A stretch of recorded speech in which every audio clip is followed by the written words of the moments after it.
Alors, bonjour à nouveau sur ce live. On retrouve ici Sylvie Algara et on est sur le stand de la Fédération française des clusters robotiques. C'est bien ça? Exactement. Fédération française des clusters de robotique, qui est une association qui s'est créée en 2017 pour regrouper les clusters qui sont majoritairement des clusters régionaux, très ancrés sur les territoires régionaux puisque financés par les régions, plus le réseau 3R qui est lui un cluster un peu atypique puisque c'est un réseau 100% privé de petites structures spécialistes de leur métier qu'on vous présentera plus tard. Les membres fondateurs de la FFCR, à la base en 2017, nous étions 5. Maintenant, nous sommes 7 clusters que vous voyez sur le panneau juste derrière moi.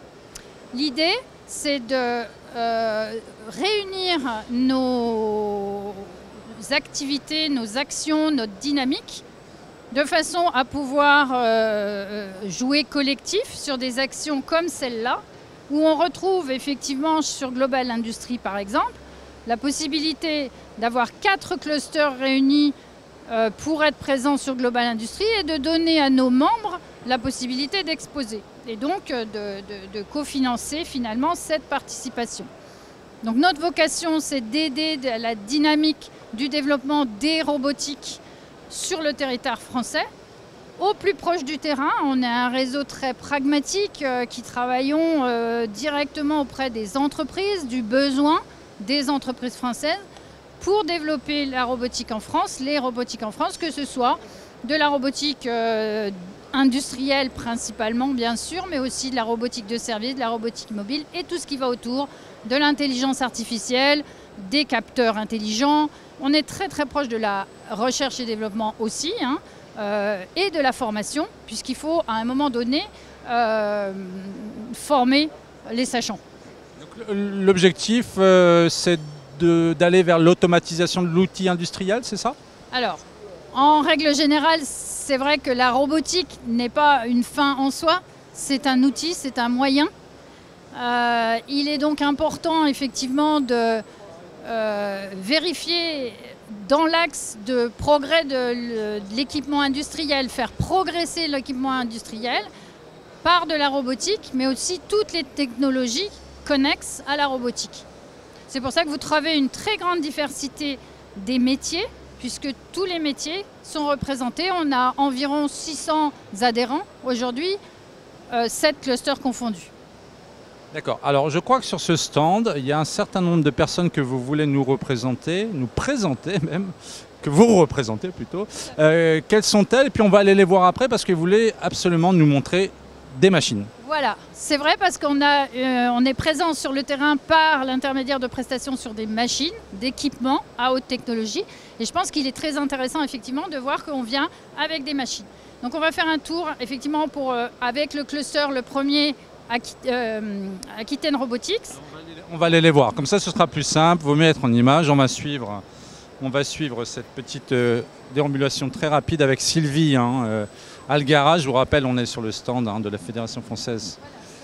Voilà, je n'ai même pas le temps de finir ma phrase. On va très très vite, vous le voyez. Donc, je vais passer la parole à Christophe Riboulet, qui est coprésident de Aquitaine Robotics, qui est un des clusters fondateur de la Fédération française des clusters de robotique. Bonjour, bonjour. Bonjour, donc effectivement le cluster Aquitaine Robotics a pour objectif de fédérer l'ensemble des acteurs de la robotique et la filière robotique en Nouvelle-Aquitaine. Et cette filière, elle est assez large puisque ça va aller de la recherche, de l'académique, des industriels qui sont offreurs de solutions pour adresser les besoins des utilisateurs finaux, avec un objectif, on entend beaucoup la partie réindustrialisation aujourd'hui et plan de relance, mais notre objectif, c'est de favoriser une industrie plus agile, plus performante, aussi avec un facteur humain qui est au centre des entreprises, et puis surtout que les industries arrivent à participer à la transition énergétique. C'est quand même aujourd'hui un des enjeux majeurs. Vous montrez un robot, vous montrez quelque chose ici? Alors, en fait, nous avons des adhérents qui sont ici. Voilà. Alors en fait, parce voilà. que là on voit pas trop. Tout à fait. Alors là, je pourrais passer la parole à Lucas, qui est un des fleurons justement de la robotique en Nouvelle-Aquitaine. Donc il pourra aussi vous présenter un petit peu ce qu'ils font en fait. D'accord, alors c'est ça. Oui, Ah, oui, c'est oui, bien tout à fait. ça, Oui, d'accord. oui. On peut vite aller le voir peut-être. Allez, Hein, on peut peut-être vite aller le voir, vite, dépêchez-vous, parce que le temps est compté quand on est sur un live. Alors, qu'est-ce qu'on a derrière Présentez-vous d'abord, Jonathan Lucas. Donc Jonathan Lucas, société Lucas. Donc nous, on fabrique des axes auxiliaires de robots et des robots portiques. Donc ce que vous avez derrière vous, vous avez un robot standard ABB. Et dessous, vous avez ce que nous fabriquons nous, c'est-à-dire le système pour le déplacer. Alors là, celui-ci est court, mais il peut être très long, jusqu'à 100 mètres. D'accord, donc ça c'est une nouveauté et puis c'est fait effectivement par l'entreprise. Alors c'est pas une nouveauté, puis ça fait un moment qu'on le fait, mais c'est ce qu'on fait effectivement. Notre entreprise donc déplace les robots de toute marque. Donc ça c'est votre savoir-faire. Très bien, très très bien. Alors on va rejoindre Sylvie Algara, elle a encore plein de gens à nous présenter. On n'a pas énormément de temps, mais on va quand même aller voir quelques autres machines. Alors qui... Participant à ce consortium de présence, c'est Coboteam de la région Rhône-Alpes, Auvergne-Rhône-Alpes. Voilà, et je vous présente Frédéric Hélin, qui est directeur de Coboteam Auvergne-Rhône-Alpes. On va vous représenter parce que j'ai enlevé le micro, hein, c'est les aléas. Voilà, c'est les aléas, on va le faire, vous en faites pas. Donc ici, on est devant vos robots, c'est bien ça, et ça se passe ici. On vous représente. Moi, je suis directeur du cluster Coboteam Auvergne-Rhône-Alpes. C'est le cluster de la région Auvergne-Rhône-Alpes, hein, comme cité dans le nom. Et on est devant en fait un de nos adhérents, Kinetic System, en fait, qui propose en fait une gamme de robots, une toute nouvelle gamme de robots, qui représente en fait un exemple d'outils dont on aura besoin pour la réindustrialisation. Quel est cet outil justement ? Alors, ces outils, ce sont des robots polyarticulés. Je vais vous les montrer tout de suite. On va se déplacer, attendez, on va laisser Pierre s'avancer. Alors, c'est plusieurs gammes. Je vais donner la parole à Jean-Paul Coron, qui est le fondateur de Kinetic System et qui a développé en fait un consortium de plusieurs entreprises réparties en région Auvergne-Rhône-Alpes, justement pour développer ces outils. Approche-toi, Jean-Paul. Alors, représentez-vous. Jean-Paul Coron, créateur de Kinetic System. Kinetic System, on évolue dans le domaine de la robotique. Robotique cartésienne, là-bas, notre métier historique, la robotique polaire. On a installé en région lyonnaise, à Mornan, à côté de Brignais, vous devez connaître Brignais un petit peu, et notre consortium fait qu'on réalise l'intégralité de notre robot. On fait toute la partie mécanique qui est usinée dans nos locaux, avec nos centres d'usinage, toutes les cartes électroniques qui sont faites à Clermont-Ferrand par une start-up très très performante, très très pointue dans ce domaine-là. Et la partie électronique, on appelle noyau robotique, vraiment la partie très très technique. Il n'y a pas de noyau robotique disponible. Les grands constructeurs gardent leur noyau robotique et développé toujours en région Auvergne-Rhône-Alpes à Grenoble. Voilà, donc ces robots sont déclinés dans les trois caractéristiques des robots. Le robot polaire 6 axes, le robot Scara 4 axes et le robot cartésien. Chaque fois, on utilise ici notre IHM, interface homme graphique, qu'on a développé avec une école d'ingénieurs de Grenoble, Valence, les Isards. Voilà, donc on est en fin de compte franco-français et Auvergne-Rhône-Alpes à fond. Absolument rien n'est sous-traité. Il n'y a que la peinture qui est faite à Saint-Étienne. Alors Franco-Français est aussi très fier de ses produits. Merci beaucoup, merci. Alors on va continuer à suivre Sylvie qui s'est déjà échappée. Alors Sylvie, ah oui, alors le temps passe, mais ce monsieur est passionné, donc c'est toujours bien d'avoir des gens passionnés. Alors qui va-t-on voir encore sur ce stand ? On va voir le réseau 3R qui est membre effectivement de la Fédération française des clusters de robotique et en particulier Émeric qui est un membre du réseau 3R, Émeric Perrin. Alors, il va se présenter, Émeric Perrin, on va résumer votre fonction, votre entreprise. Qu'est-ce que vous faites ici ? D'accord, bonjour. Tout d'abord, bienvenue au réseau 3R. Donc, moi, je suis le président de la société Inmasys qui fait des manipulateurs de charge que je vous présenterai juste après. Je fais partie du réseau 3R, en fait, qui est une association de loi 1901 au service des membres qui sont des TPE ou des PME spécialisées en robotique industrielle. On est au nombre d'une cinquantaine et on est répartis dans toute la France et dans toute l'Europe. Voilà, la vocation du réseau, c'est d'aider les membres à se développer. grâce à la mutualisation des compétences qui nous permettent d'être plus visibles et puis de nous enrichir techniquement et de s'entraider tout au long des processus qu'on met en place avec nos clients. Faire partie d'une fédération, hein, quand même, la FFCCR, c'est bien. FFCR, voilà, j'ai mis un C en trop. C'est important, c'est essentiel. Oui, c'est essentiel pour des entreprises de notre taille. Et ça nous permet d'avoir des compétences très diverses et d'amener à chaque fois les leaders d'opinion devant nos clients. En fait, on a les meilleures compétences pour les meilleures applications chez nos clients. Alors, les clients, et il y a des robots aussi, on peut aller les voir. Vous nous présentez, on va dire à Pierre de nous suivre rapidement. Alors, on va aller voir ça, on en a vu quelques-uns déjà. Alors, qu'est-ce qu'on a ici ? Alors, on va se positionner avec Pierre, on va le laisser arriver. Venez devant, venez devant, parce que vous vouliez absolument nous la montrer, cette machine, donc on va la montrer. Exactement. Voilà. Donc ici, vous avez le Kobo de Dizibo, donc c'est une société parisienne qui travaille avec le CEA à Saclay. Voilà, eux font du robot collaboratif dans tout ce qui est tâches pénibles pour les opérateurs. L'idée, c'est de différencier la pénibilité de la tâche de l'intelligence qu'on va laisser à l'opérateur. Donc voilà, ça c'est un super savoir-faire qu'on a dans le réseau et vraiment, je pense qu'aujourd'hui on n'a pas mieux. Je vais vous présenter les autres également rapidement. Alors, il y a d'autres robots, il y a d'autres choses à montrer. Ouais, il y a d'autres choses. Donc, il y a Rapidement. Rapidement. Société Schmerzal, c'est un des... On va voir, allez-y. Alors c'est ici, bien sûr. Il va falloir qu'on les filme. Alors, dites-nous. Société Schmerzal, c'est un des leaders internationaux dans la sécurité des machines. 29 000 références, présents sur 3 continents, 7 sites de production, présents dans 60 pays. Voilà, c'est une très belle grosse société. C'est un de nos sponsors également, donc hyper intéressant. Et puis la dernière machine que je voulais vous présenter. Alors là, ça sert à quoi ça? Parce qu'on ne sait pas forcément. Sécuriser tout ce qui est environnement machine. Donc pas rentrer dans une cage où il y a un robot en activité, c'est vraiment fait pour sécuriser le système. D'accord, d'accord.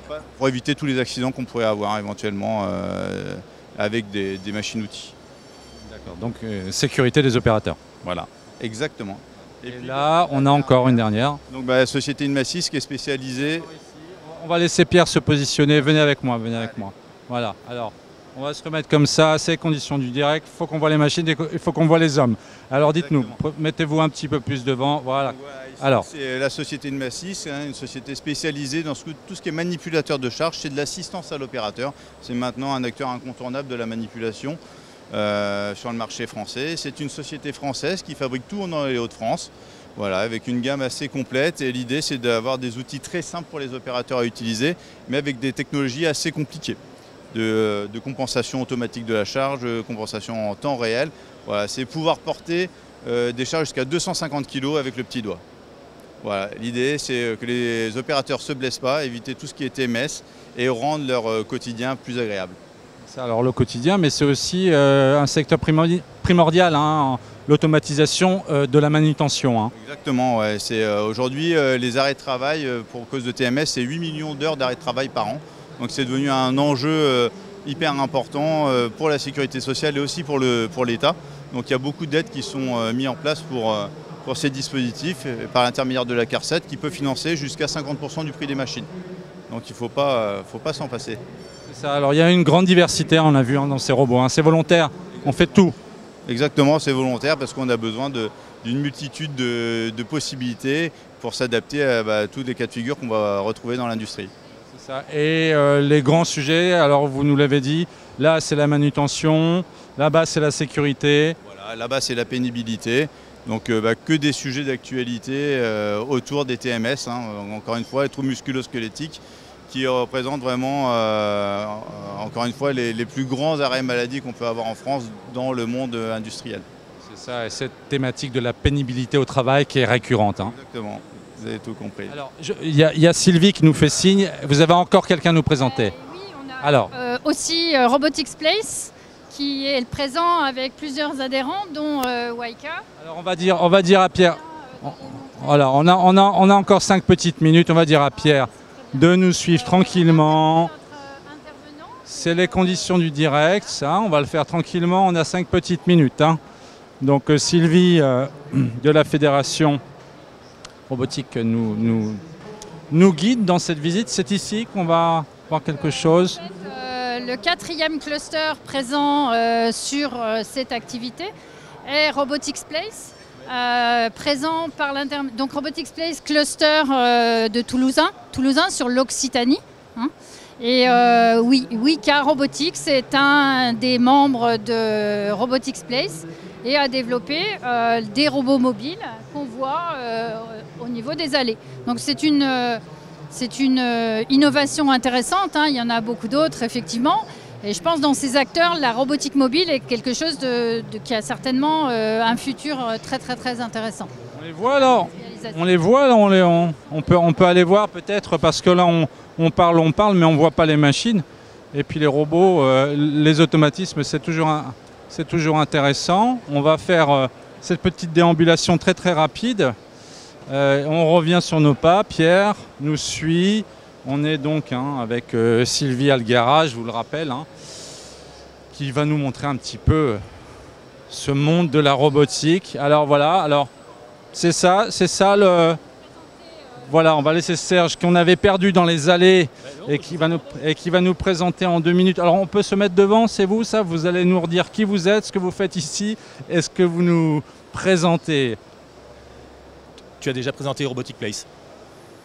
Très rapidement.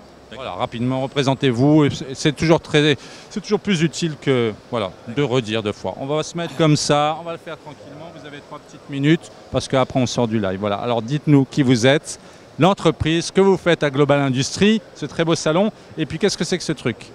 2 sociétés. Donc moi je représente aujourd'hui Robotic Place, qui est le cluster robotics de la région Océanie, de la région Occitanie. Donc Robotic Place, c'est 110 membres, 50% sont des PME, 20% sont des grands groupes, 15% sont des startups, 15% sont des entreprises ou des établissements qui font de l'éducation ou de la recherche. Robotic Place, la spécificité, c'est qu'on est très orienté sur la réponse à appel d'offres, c'est-à-dire qu'en fait, quand on a un appel d'offres un peu complexe, on segmente ça en entités et on confie la partie précise à chacun de nos membres qui est le plus expert dans le domaine dans lequel on veut répondre. Et ensemble, ça fait donc des consortiums qui permettent de répondre de manière très efficace à des appels d'offres. L'objectif, c'est que les sociétés se connaissent et, in fine, soient capables de collaborer après les unes avec les autres pour mieux répondre à des besoins des clients. Alors les besoins, ça donne ça donne ça. Dites-nous ce que c'est et à quoi ça sert. Ça, c'est un petit robot de service. Donc Wika Robotics, c'est une société toulousaine qui fabrique ces petits robots qui sont des robots autonomes indoor qui permettent de déplacer une centaine de kilos pendant 8 à 10 heures à peu près sans avoir besoin d'être chargés et sont utilisés à la fois dans des domaines dans le retail, dans l'industrie, dans la logistique, dans la supply chain, dans l'éducation, puisque en fait nous on développe le véhicule mais au-dessus on met toute la partie mission qui peut être développée par un de nos intégrateurs. Donc en fait c'est un outil très générique. D'accord. Et il y a autre chose à présenter, il nous reste une petite minute, très vite, très rapidement. CEMO, qui est aussi une société toulousaine qui existe depuis une 50aine d'années, qui a 40 collaborateurs. Et donc CEMO est spécialisé dans la réalisation de machines spécifiques et dans l'intégration robotique. D'accord, on va juste se bouger un petit peu, on va se mettre un petit peu devant, vous allez le présenter comme ça très rapidement. Donc la machine que vous voyez là, c'est un des exemples que produit CEMO. C'est donc une machine qui fait du bout rollage, c'est-à-dire en fait qui permet de fixer des cartes électroniques directement sur un support. Montre-le à la caméra. Qu'est-ce que ça permet alors? Donc ça permet de fixer en fait la carte électronique sur ces supports là. Et donc de la rendre solidaire des supports. Ça, c'est ce que fait cette machine-là, sachant qu'elle peut être après déployée pour avoir plusieurs en série, de pouvoir produire plusieurs cartes en série, pouvoir après les contrôler éventuellement dans la même machine. D'accord, très bien, on vous remercie Serge Crébassa. On a fait le tour de ce stand de la FFCR. Non, on a pas le tour. Alors, ils sont passionnés les gens de la FFCR, mais on a vraiment plus le temps parce qu'il faut qu'on...